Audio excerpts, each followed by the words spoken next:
Untuk membahas eskalasi konflik di Timur Tengah, kita sudah terhubung dengan Teguh Reza Shah, dosen hubungan internasional FISIP Universitas Pajajaran. Selamat malam Pak Reza, Assalamualaikum.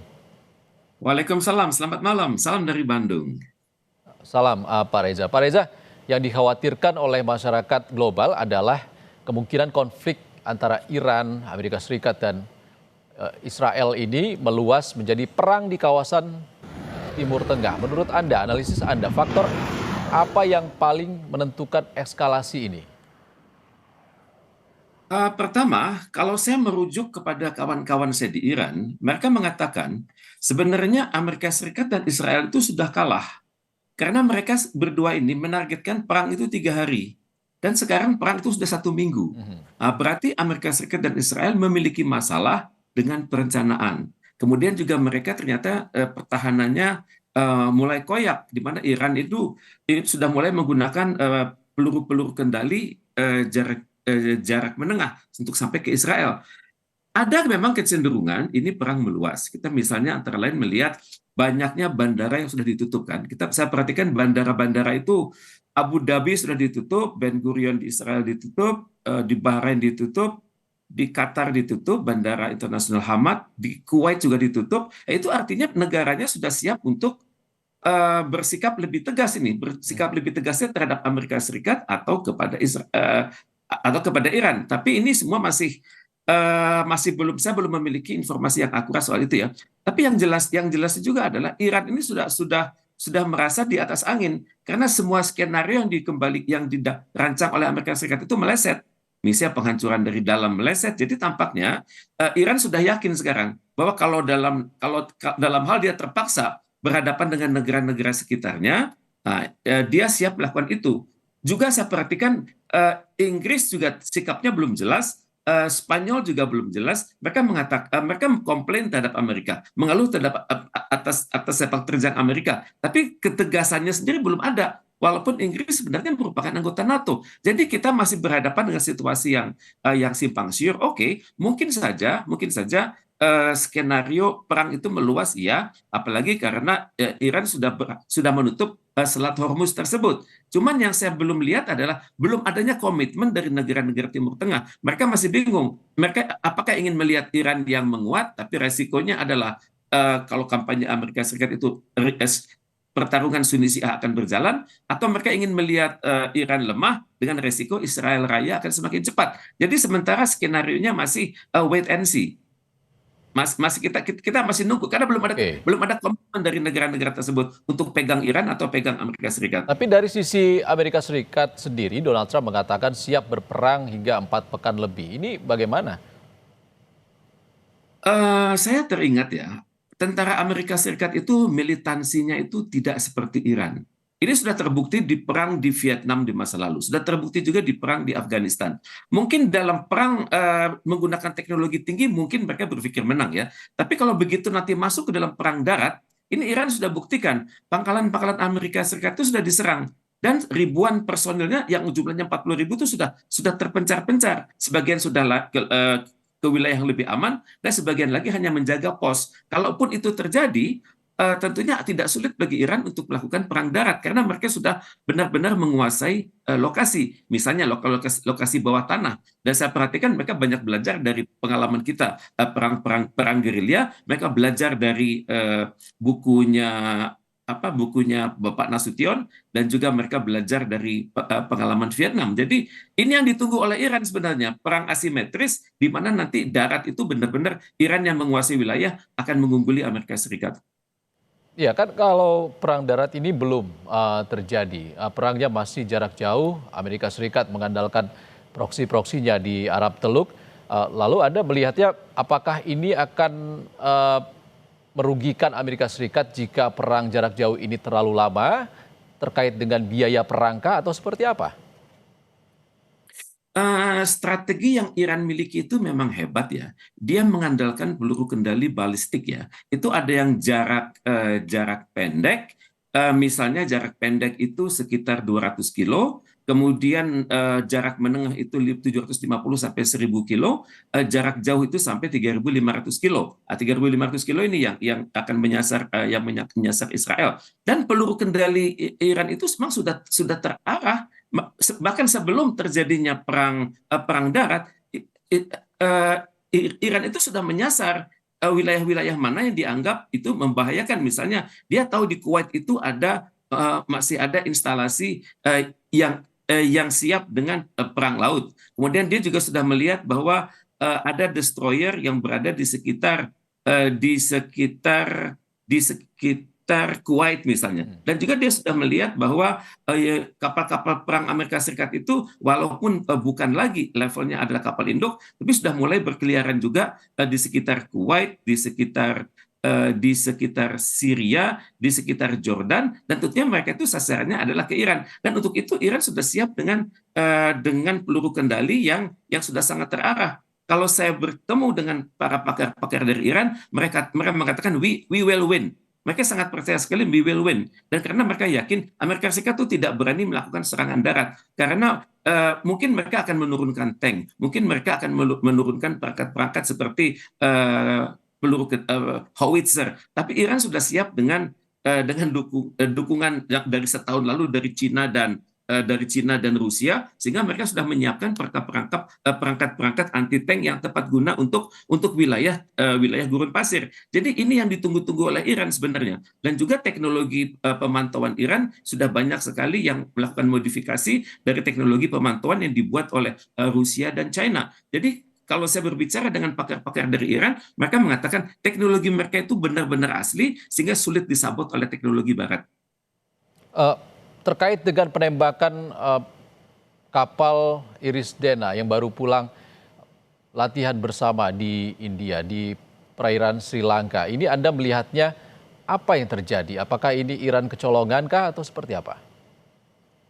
Saya pikir Iran kecolongan ya, karena mereka berpikir wilayah di sekitar Asia Selatan itu aman. Tapi ini sebenarnya juga potensi bahwa perang ini bisa meluas ke wilayah Indo-Pasifik. Dan ini yang kita perlu hati-hati sekali, karena di wilayah Indo-Pasifik itu banyak sekali pangkalan-pangkalan militer Amerika Serikat, misalnya mulai dari Guam, dari New Zealand, dari Australia, dari Korea Selatan, di Jepang, kemudian sampai ke Taiwan. Ini sangat riskan sebenarnya kalau misalnya perang sampai meluas ke situ.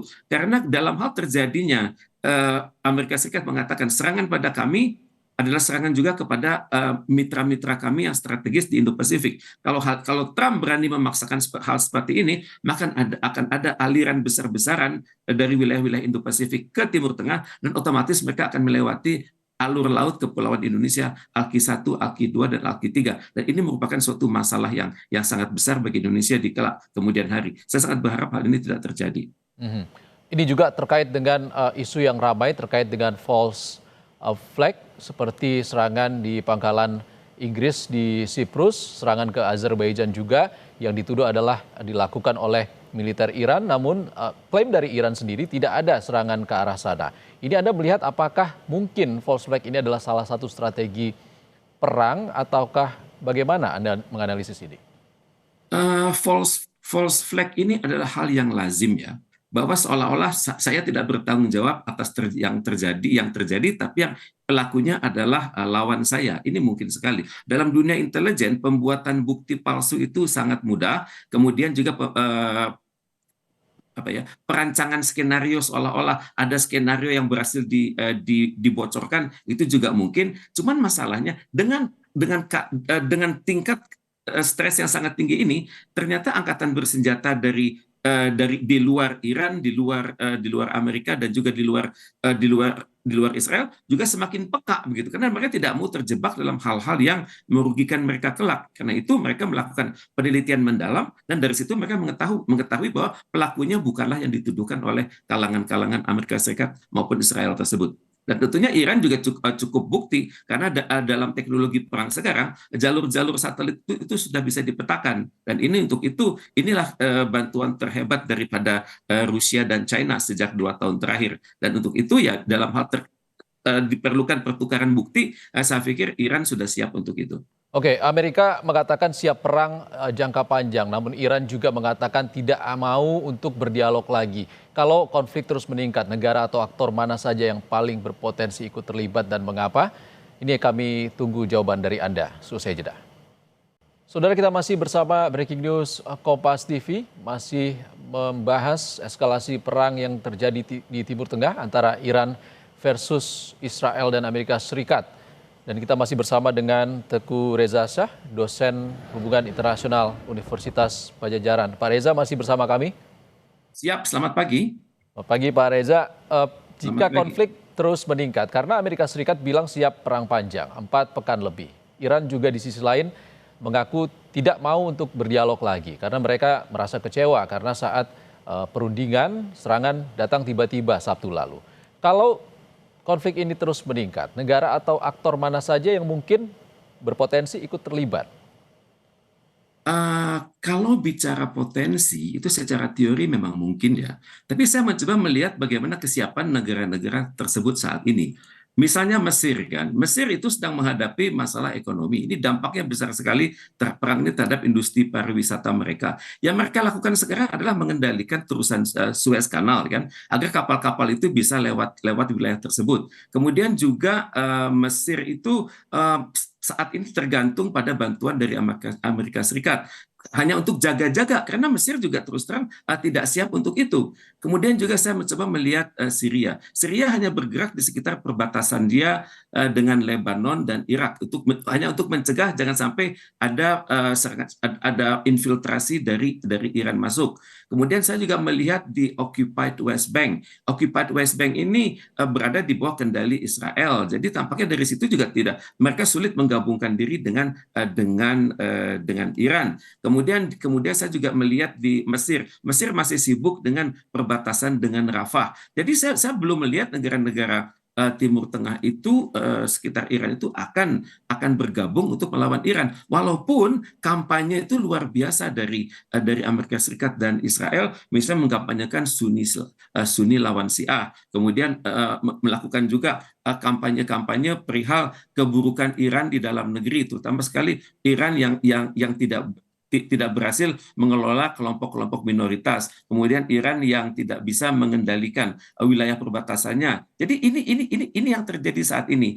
Dan yang paling menarik adalah Amerika Serikat dan Israel itu mencoba menggalang solidaritas dari kelompok-kelompok minoritas di Iran seperti kelompok Azerbaijan, kelompok Kurdi, kelompok Lurs, kelompok Balukistan dan kelompok-kelompok Arab. Dan sementara memang ini perang ini dipaksakan untuk Iran dari luar dan juga dari perbatasan, dan untuk itu Iran terus terang sedang kelabakan saat ini. Tapi bagaimanapun juga ya ini adalah yang harus mereka lakukan. 40 hari berkabung ini ternyata berkabung dengan penuh kesiagaan. Tapi bagaimanapun saya perhatikan Iran itu sudah siap dengan perang jangka panjang karena selama 2 tahun terakhir mereka memperbanyak pembuatan drone dan pembuatan peluru kendali, bahkan sampai peluru kendali balistik sekalipun. Ya, untuk serangan udara, Iran tampaknya siap dengan drone dan juga balistiknya. Lalu penembakan torpedo Amerika Serikat yang menenggelamkan Iris Dena di perairan Sri Lanka ini membuka diskursus tersendiri, Pak Reza, soal bagaimana di perairan. Seperti apa sebenarnya kekuatan militer Iran kalau di laut? Kalau saya perhatikan itulah kelemahan Iran, lemah di laut dan lemah di darat. Walaupun mereka memiliki teknologi asli Iran ya, tapi mereka selama ini memang mereka sudah mencoba melakukan pendalaman atas teknologi asli, teknologi yang asli tersebut. Ya, saya mencoba melihat bahwa memang mereka berhasil, tapi belum combat proven begitu. Kalau misalnya di pesawat udara, mereka masih memberdayakan pesawat-pesawat lama. Misalnya pesawat F-5 Amerika Serikat yang serinya Phantom itu memang direkayasa untuk menjadi model Iran dengan nama Azarax. Kemudian pesawat-pesawat dari reconnaissance memang sudah ada. Model-model tua dari Amerika Serikat dengan nama misalnya Cakavak gitu ya. Kemudian ada juga pesawat-pesawat latih bekas Amerika Serikat maupun bekas Rusia, tapi di apa ya direkondisikan oleh Iran dengan nama Fajr F-3. Saya harus akui terlambat bagi Iran untuk membeli pesawat-pesawat dari Cina, misalnya pesawat J-10 atau J-20. Tapi entah mungkin ke depan mereka akan lakukan itu. Dan untuk itu saya memiliki data bahwa memang mereka lemah di laut dan lemah juga di udara. Dan memang apa ya eh, kandasnya kapal laut Iran itu memang sesuatu hal yang tidak mereka pikirkan, karena mereka berpikir ini lokasinya jauh dari wilayah tempur, tapi ini adalah resiko. Dan untuk itu rakyat Iran sekarang sedang berduka atas wafatnya sekitar 75 personil angkatan laut tersebut. Oke, ke Pak Reza, kalau dalam kajian hubungan internasional, kita berharapnya tentu global berharap perang ini berakhir dan juga tidak berpengaruh panjang dan signifikan terhadap geopolitik dan juga ekonomi. Biasanya konflik seperti ini akan berakhir kemungkinan melalui skenario apa? Kemenangan militer salah satu pihak kah, atau negosiasi yang akhirnya terjadi, atau sementara dengan gencatan senjata? Seperti apa analisis Anda? Amerika sudah punya skenario ya. Pertama, skenario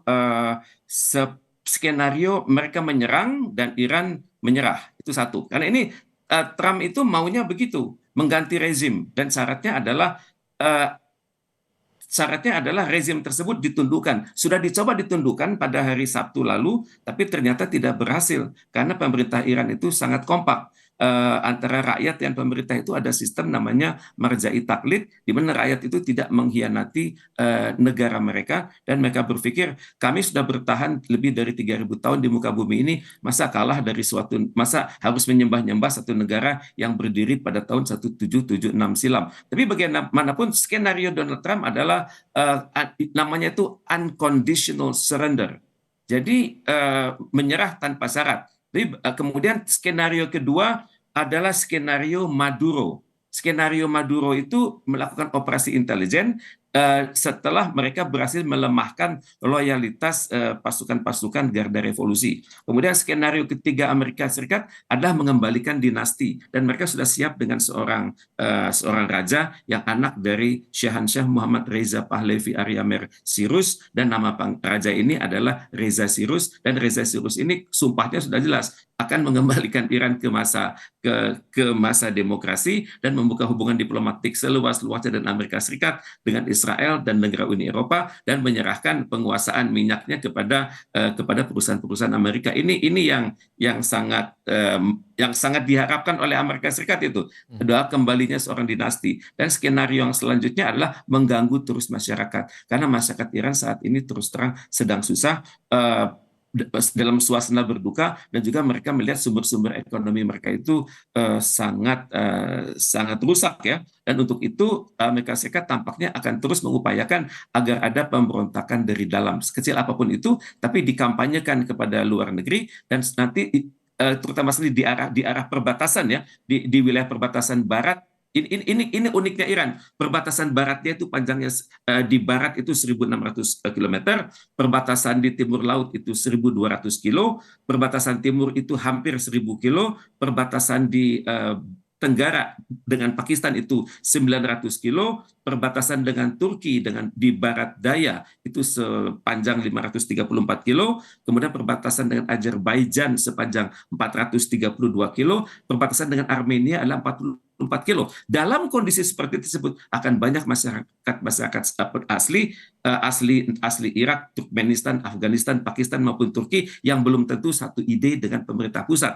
Dan secara teori yang bisa dilakukan adalah melakukan gangguan, kemudian nanti seolah-olah terkesan terjadi kekacauan, misalnya kekacauan itu adalah kriminal, terjadi adalah ethnic cleansing, ataupun ada kejahatan-kejahatan genosida oleh pemerintah Iran, dan nanti dari situlah merupakan pintu masuk untuk menerapkan satu prinsip PBB yang namanya responsible to protect. Dan ini ya, terus terang ini Iran sangat khawatirkan itu, di mana dalam kondisi sedang susah ini perbatasan dia itu digoyang, dan ini merupakan ancaman tersendiri bagi Iran, dan Amerika Serikat tahu persis bahwa mereka akan masuk ke Iran lewat penguasaan perbatasan-perbatasan Iran tersebut. Oke, Pak Reza, kita ke soal perundingan antara kedua belah pihak. Dan di sini Indonesia menawarkan diri untuk menjadi mediator. Banyak pihak yang meragukan terkait dengan kemampuan kita untuk masuk ke dalam pusaran perang ini lewat jalur mediasi.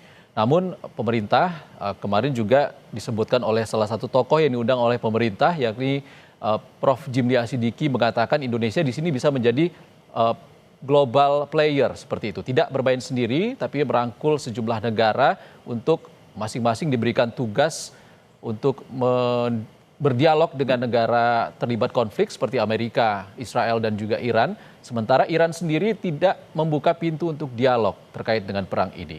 Sementara Indonesia lebih baik berdialog dengan siapa? Apakah Amerika Serikat ataupun mencoba untuk terus membuka jalur komunikasi dengan Iran? Pertama kita harus menghargai ya upaya Indonesia untuk menjadi mediator karena ada amanah konstitusi itu. Amanah konstitusi untuk turut memelihara perdamaian dunia. Juga kita melihat bahwa ada mandat dari KTT, Liga Arab, dan Organisasi Konferensi Islam bulan November tahun 2023. Itu meminta Indonesia dan beberapa negara seperti Turki, Arab Saudi untuk benar-benar memerhatikan masyarakat Palestina. Dan sekarang memang sudah terdapat kedekatan emosional antara Indonesia dengan Turki. Cuman masalahnya dalam melakukan perundingan tersebut, dalam menjadi mediator, itu kan ada prakondisi. Kita kan belum tanya sama Iran prakondisinya apa. Karena bagi Iran prakondisi itu bukan hanya militer, tapi juga budaya. Misalnya Amerika Serikat sudah lama memberikan sanksi. Sanksi itu harus dicabut dulu. Kemudian Amerika Serikat senantiasa menganggap remeh Ayatollah Iran yang wafat, menggunakan kata-kata yang sangat keras, yang bagi Iran itu sangat kasar, menyebutnya Ayatollah kami itu sebagai teroris, Ayatollah kami itu gemar membunuh.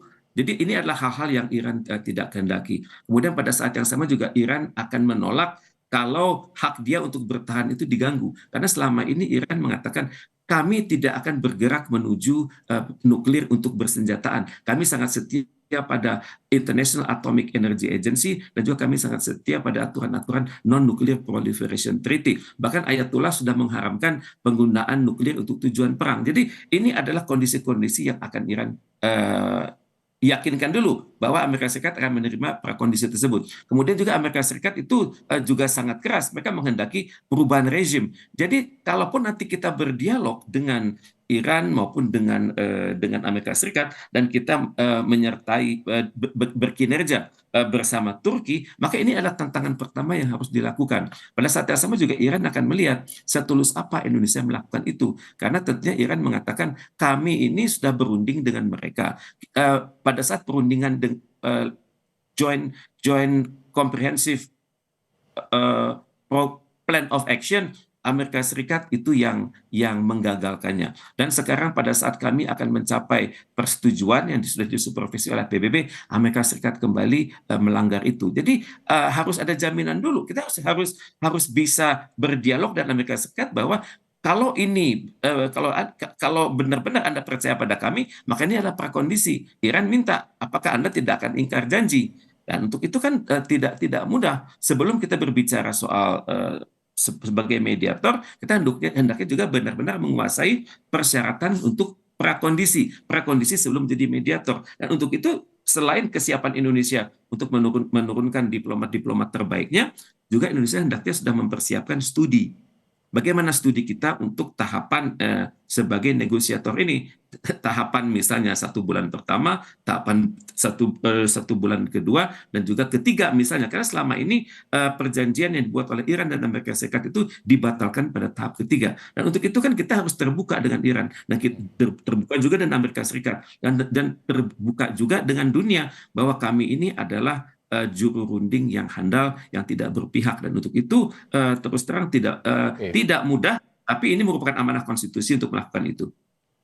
Baik, kekecewaan Iran karena diserang saat sedang berunding juga menjadi tantangan tersendiri bagaimana masuk untuk berkomunikasi terkait dengan penyelesaian perang ini melalui jalur negosiasi, Pak Reza. Pak Reza, kita harus tutup Kita akan berdialog lagi di kesempatan lain. Terima kasih Teguh Reza Syah, dosen Hubungan Internasional Universitas Pajajaran sudah berbagi paparannya bersama kami di Breaking News Kompas TV. Terima kasih Pak Reza.